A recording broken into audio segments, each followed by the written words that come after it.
묵시적 갱신과 마찬가지로 다음 임차인을 구해놓지 않고 나가도 돼요. 그리고 중개 수수료를 부담하지 않아도 되고, 이 모든 것이 다 임대인이 부담해야 돼요. 자, 이번엔 갱신 청구권에 의한 연장 계약입니다. 강력한 임대 3법 중에 하나죠. 임대인이 계약을 해지하라고 해도 연장을 청구할 수 있는 강력한 권리입니다.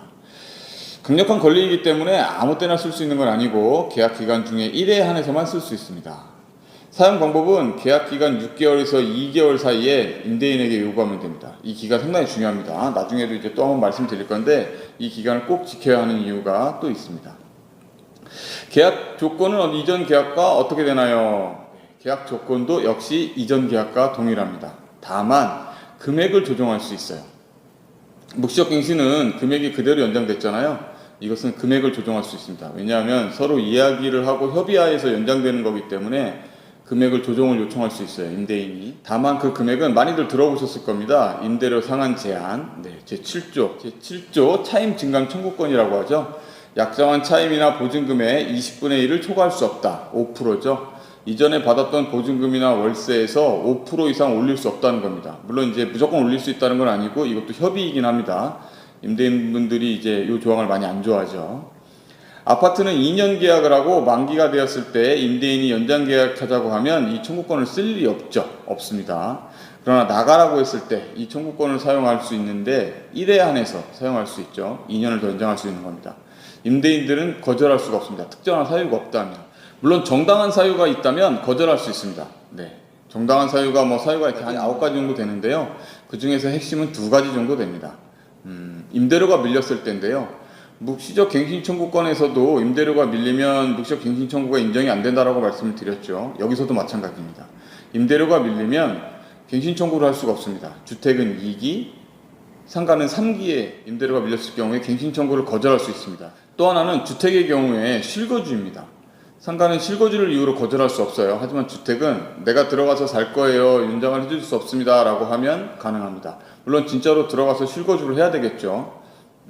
그렇지 않으면 손해배상 청구가 들어가죠. 기간도 갱신되었으면 그 임차인이 살 수 있었던 기간 2년이 되겠죠. 2년 기간 동안 안에 실거주를 꾸준히 해야 됩니다. 중간에 나오면 손해배상 청구의 대상이 될 수 있죠. 상가의 경우 갱신 청구가 거절당하면 상당히 피해가 큽니다. 저번에 말씀드렸던 것처럼 권리금 회수가 안 되죠. 그래서 상가 같은 경우는 임대료를 연체하는 일이 있으면 안 될 것 같습니다.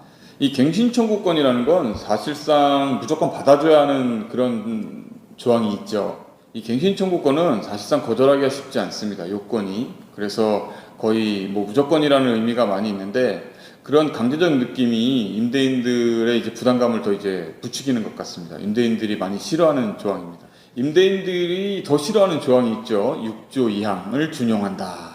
갱신 청구권의 해지는 묵시적 갱신의 해지 요건 조항을 준용합니다. 이 얘기는 무슨 얘기냐면 계약 기간 중에 아무 때고 해지를 요청할 수 있고 요청한 이후에 3개월이 지나면 임대인은 보증금을 돌려줘야 됩니다. 해지가 된 거죠. 이게 조금 또 문제가 많이 있는데요. 그렇죠. 현장에서는 이 조항에 문제가 있다라고 얘기합니다.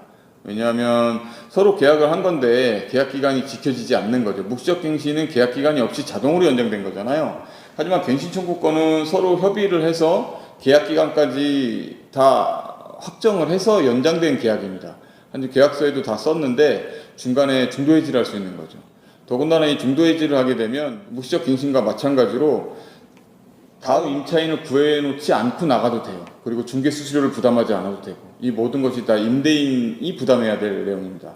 그러니까 임대인 입장에서는 좀 부담이 많죠.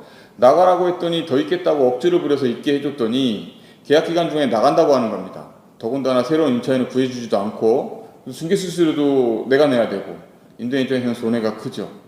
그래서 당장 보증금도 돌려줘야 되는데, 그래서 임대인이 상당히 싫어하는 조항 중에 하나입니다. 이 갱신 청구권이라는 건 기본적으로 임대차 보호법이 다 그렇지만 주거 안정을 위해서 약자인 임차인을 보호하기 위해서 만든 법입니다. 악용하는 사례를 경험하게 되면 정신적 데미지가 크죠. 그런데 악용하는 사람들이 가끔 있습니다. 그래서 최근에 판례 중에는 6조 2항의 준용을 인정하지 않는 판례들도 있어요. 최근에 한 4월 달에 나온 판례가 그렇죠. 계약할 때 기간을 명시했으니 계약 기간을 지켜야 한다는 거죠. 그리고 갱신 청구권을 제 날짜에 요구했는지 그렇지 않았는지 엄격히 판단하고 있습니다. 최근의 판례예요. 현장에서 있다 보면 많은 일이 일어나지만 대부분 순리에 따라서 상식에 맞게 풀어나갑니다. 간혹 조정이 어려워서 분쟁이 벌어지는 경우도 있지만 소송으로 가는 경우는 흔치 않아요. 그런데 중도해지를 목적으로 갱신 청구권을 사용하고 수수료도 내지 않고 보증금을 돌려달라고 하는 그런 이제 요구를 하는 경우가 있죠. 중도해지권을 이제 목적으로 사용하는 거죠. 잔머리를 써서 좋은 판단은 아니라고 생각이 듭니다. 왜냐하면 임대인이 화가 나서 보증금을 돌려주지 않으면 방법이 없기 때문입니다. 물론 소송을 걸고 뭐 내용 증명을 보내고 이렇게 분쟁을 통해서 받을 수는 있습니다. 하지만 시기가 이미 지나버리죠. 우리나라에서 이사하는 방법이 대개는 보증금을 돌려받아서 다시 다음 들어갈 집에 가서 잔금을 치러야 됩니다. 그런데 그 날짜에 보증금을 주지 않으면 당장 그 보증금만큼을 잔금을 치를 수가 없는 경우죠. 당장 대출을 받을 수도 없고 금액이 상당한데 빌릴 수도 없고 그러면 계약이 어그러지는 경우가 많습니다. 이렇게 되면 차후에 소송을 통해서 돌려받을 수는 있을지언정 그 손해가 시기를 놓친 손해가 만만치가 않습니다. 이런 조항이 있고 수법이 있으니 이렇게 해서 이득을 보십시오. 뭐 이렇게 해서 그런 방법을 알려드리고 싶지는 않습니다. 뭐 수수료 내지 않고 중도 퇴실하는 법 그렇게 이용하시라고 알려드리는 게 아니라는 거죠.